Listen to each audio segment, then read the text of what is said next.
जी के जन्मदिन की हार्दिक मंगल कामनाएं और बहन जी को भी बहुत बहुत मुबारकबाद और मंगल कामनाएं। जी, मंगल कामनाएं तो सही हैं, पर ये क्या बहन जी के लिए ही मंगल कामनाएं हैं या पूरे देशवासियों के लिए भी मंगल कामनाएं आपकी रहेंगी? देखिए, पूरे देशवासियों के लिए भी और बहन जी के लिए भी है, क्योंकि पूरा देश ही बहन जी का जन्मदिन दिवस मना रहा है फिलहाल जी।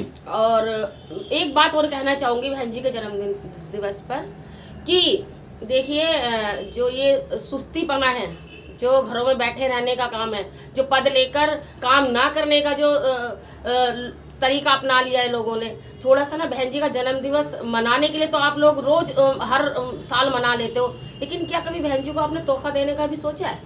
और वो तोहफा कोई गिफ्ट नहीं, कोई पैसा नहीं, बहन जी को सत्ता में लाने का काम करो। तब तो मैं मानूं कि बहन जी का जन्म दिवस आप सच में ही मना रहे हैं, बहन जी को आगे बढ़ाने का हम सच में ही काम कर रहे हैं। एक बहन जी को खुश करने के लिए आप जगह जगह केक काट ले तो प्रोग्राम कर लेते हो, बस उसके बाद फिर शांत हो जाते हो। ये जो आपकी जो एक्टिव होते हो आप 15 जनवरी को बहन जी का जन्म दिवस मनाने के लिए, मैं चाहती हूँ कि ये ऐसा जो आपका एक्टिव है वो सक्रियता जो आपके।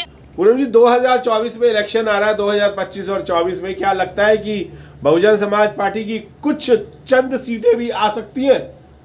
चंद नहीं, सारी आ सकती है, सिर्फ मेहनत की जरूरत है। अगर हम मेहनत करें तो सारी जीत सकते हैं, और मेहनत नहीं करेंगे तो एक भी नहीं आएगा, जीरो ही हो जाएंगे। तो क्या लगता है आपको कि मेहनत हो रही है क्या?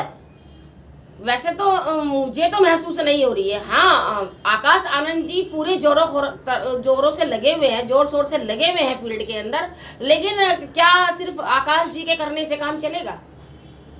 आकाश जी के करने से चलेगा? सब लोगों को उनका साथ देना चाहिए और डबल मेहनत करनी चाहिए, उनसे बल्कि चौगुनी मेहनत करनी चाहिए।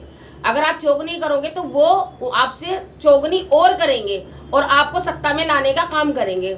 लेकिन अगर आप घरों में बैठे रहे तो उनका हौसला भी टूट जाएगा, क्योंकि बहन जी ने अभी नई नई जिम्मेदारी दी है उनको, उनका भी हौसला टूट जाएगा। और हौसला टूटने का मतलब है कि हम सबका खात्मा, क्योंकि अब आपने खुद ही देख लिया है अपनी आंखों से कि जो पिछला जो हमारा समय गया है, जो अब 2024 से जो पहला गया है, वो बहुत ही बुरा गया है। वो बुरा इसलिए गया है क्योंकि हमारे अधिकार उसमें खत्म हुए, हमारे संविधान में से बहुत कुछ खत्म हुआ, हमारी बहन बेटियों के साथ अत्याचार हुए, हमारे भाइयों के साथ अत्याचार हुए, और अब हम लोगों की भी बारी आने वाली है, हमारे बच्चों की भी बारी आने वाली है। और अगर इस चीज से तुम्हें बचना है तो आपको घरों से तो निकलना पड़ेगा, मेहनत तो करनी पड़ेगी, और सबसे ज्यादा पद अधिकारियों को मेहनत करनी पड़ेगी, क्योंकि अभी तक तो आपने बहुत आराम कर लिया।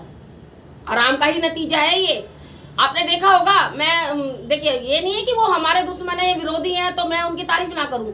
आपने देखा होगा बीजेपी वालों को, आपने देखा होगा कांग्रेस वालों को। कांग्रेस जिस दिन से हारी है उस दिन से वो चुप नहीं बैठी है, लगातार मेहनत कर रही है।